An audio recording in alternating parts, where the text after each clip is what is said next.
മലപ്പുറം വള്ളിക്കുന്ന് മേഖലയിലെ മഞ്ഞപ്പിത്ത വ്യാപനത്തിൽ ആശങ്ക. മേഖലയിൽ മഞ്ഞപ്പിത്തം ബാധിച്ചവരുടെ എണ്ണം 278 പ്രതിരോധ പ്രവർത്തനങ്ങൾ ഊർജിതമാക്കിയിട്ടുണ്ടെന്നും എല്ലാവരും സ്വയം ജാഗ്രത പാലിക്കണമെന്നുമാണ് ആരോഗ്യവകുപ്പിന്റെ മുന്നറിയിപ്പ്. വള്ളിക്കുന്ന് മണ്ഡലത്തിന്റെ വിവിധയിടങ്ങളിൽ മഞ്ഞപ്പിത്ത വ്യാപനം രൂക്ഷമായതോടെ പ്രതിരോധ പ്രവർത്തനങ്ങൾ ഏകോപിപ്പിക്കാൻ ആരോഗ്യവകുപ്പ് നോഡൽ ഓഫീസറെ നിയമിച്ചിരുന്നു. പക്ഷേ രോഗവ്യാപനം പ്രദേശത്ത് ആശങ്ക സൃഷ്ടിക്കുകയാണ്. വള്ളിക്കുന്ന് പഞ്ചായത്തിലാണ് ഏറ്റവും കൂടുതൽ കേസുകൾ റിപ്പോർട്ട് ചെയ്തത്. മൂന്നിയൂർ, തേഞ്ഞിപ്പലം പഞ്ചായത്തുകൾക്ക് പിന്നാലെ ചേലേമ്പ്ര പഞ്ചായത്ത് പരിധിയിലും വ്യാപനം സ്ഥിരീകരിച്ചിട്ടുണ്ട്.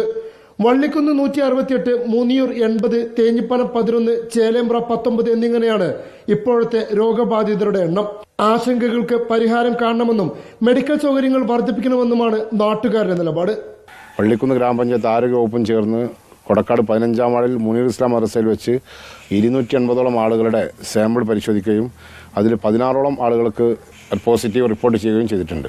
ഇവിടെ തൊട്ടടുത്തുള്ള ഞങ്ങളുടെ ഏക ആശ്രയ കേന്ദ്രം നെടുവ ഹെൽത്ത് സെൻ്ററാണ്. അത് പരപ്പനങ്ങാടി മുനിസിപ്പാലിറ്റിയുടെ കീഴിലാണ്. അതുപോലെ തിരൂരങ്ങാടി ഗവൺമെൻറ് ഹോസ്പിറ്റലാണ്.